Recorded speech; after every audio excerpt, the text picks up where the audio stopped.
So how tiny is too tiny?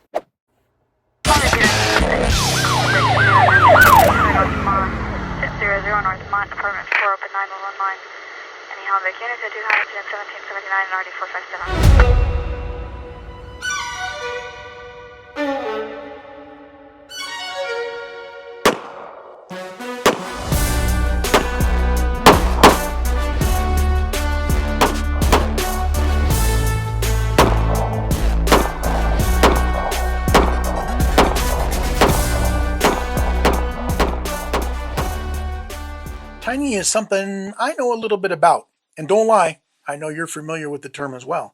And don't think I won't call your wife or your girlfriend to get the truth. But when it comes to tiny guns, I've always been a little skeptical about the whole concept. I've told CCW students for years, carry the biggest gun you can conceal effectively. And I'm a big believer that if you're ever in a gunfight, you're sure going to wish you had a full-size duty gun, if not a rifle, and not some tiny mouse gun.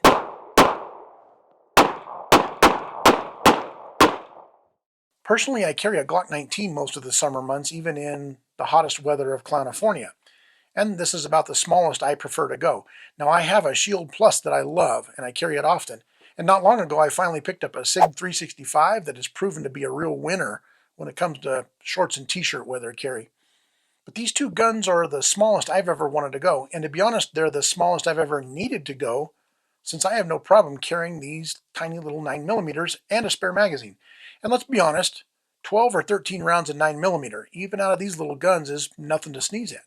Recently, a respected gun dealer friend of mine suggested I get my hands on a Bodyguard 2.0 by Smith & Wesson. In fact, he raved about it, and he said they were flying off the shelf and he couldn't keep them in stock. Now, he was talking about this new Bodyguard, not the Lego-shaped Micro 380 that Smith & Wesson snapped a laser on about 10 or 15 years ago. This Bodyguard looked pretty cool and much more shootable. In fact, at first glance, it looks kind of like a shield, and I love the shields, so I was intrigued. Well, only a few days later, I wandered past the gun counter at my local grocery store. Yeah, you heard that right. A gun counter in a grocery store. You've got to love free America. There in the glass case was a Smith & Wesson Bodyguard for a little over $400. Now, I don't need a little 380. I doubted I'd ever carry this little gun, but I was intrigued, and when I'm intrigued, I tend to spend money. Short story long, I went home with that Bodyguard, along with some dog food and laundry detergent, and the ingredients for some of OG's bachelor-style chili cheese dogs. At first glance, this thing is tiny. I thought the SIG 365 was tiny, but look how much smaller the Bodyguard is compared to it. Here's the weird part though. This tiny gun is light. I mean super light. Since it's being marketed as a pocket gun, it needs to be light, but damn, this little bastard weighs in at 9.8 ounces. I've had a Smith & Wesson J-frame airweight, a little 5-shot 38 special that I used to carry as a backup on duty, and it was heavier than this Bodyguard.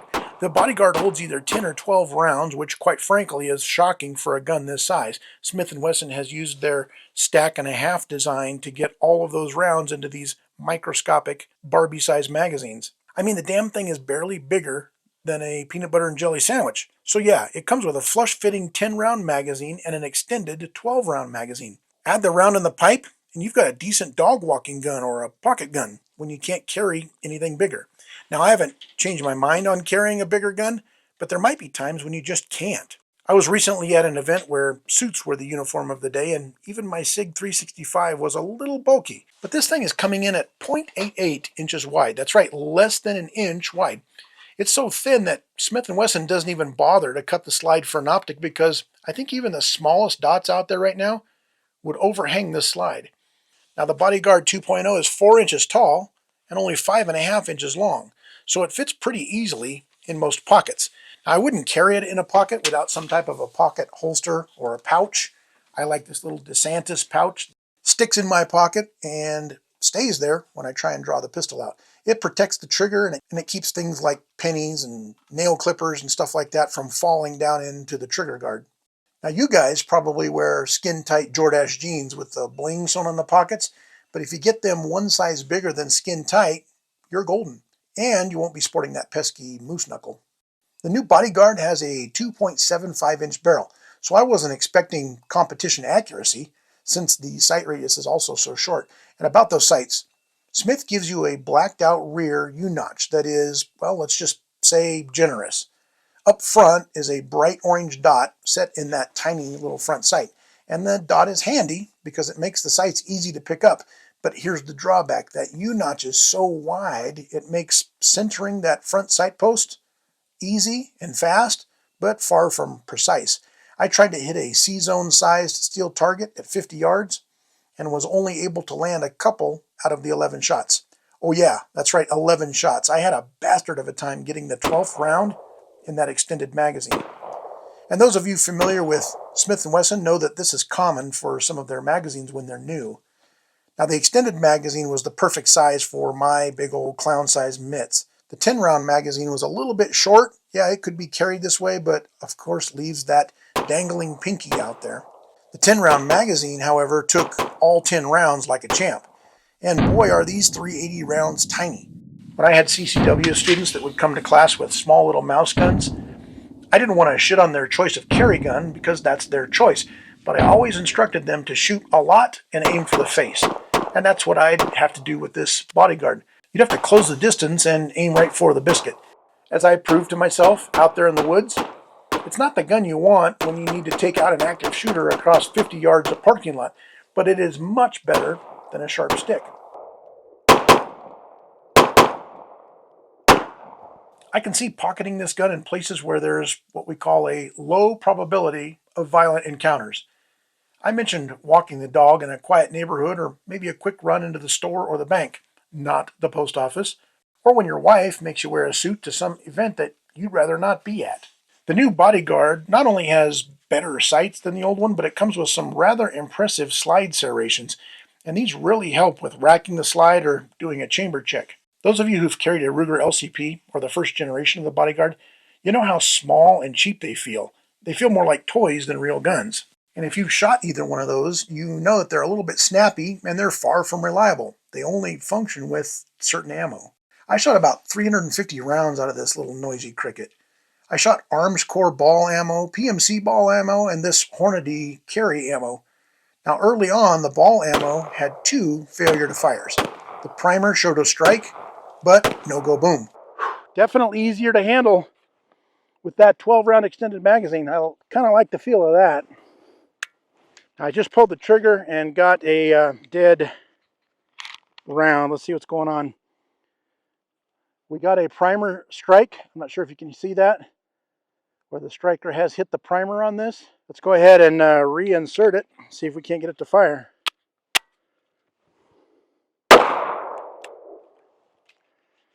Same thing again. After about the 6th or 7th magazine, though, I couldn't replicate this problem, so I chalked it up to striker break-in. Recoil's kind of fun. There have been 0 failures with any of the 3 ammo types since those early break-in magazines. That one seemed to run just fine. So if you're going to get this gun, don't carry it right out of the box. Take it out, run a few magazines through it until it is 100% reliable.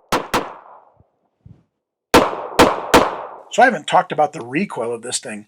Well, there's not much to say. I've never shot a 380 that recoiled so light. There's something about the design and the grip angle.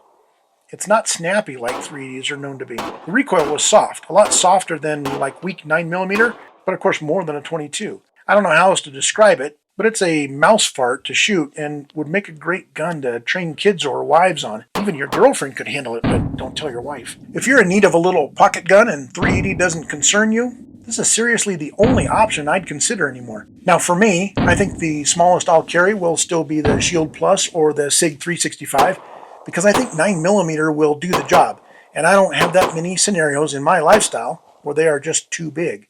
But if Mrs. OG demands I wear a tux, or even worse, a Speedo, I think this little Bodyguard 2.0 might be my last and only option. There are guns out there that are excellent firearms, they're just not perfect for a certain person's scenario. And for me, this is an excellent firearm that I probably won't carry a lot.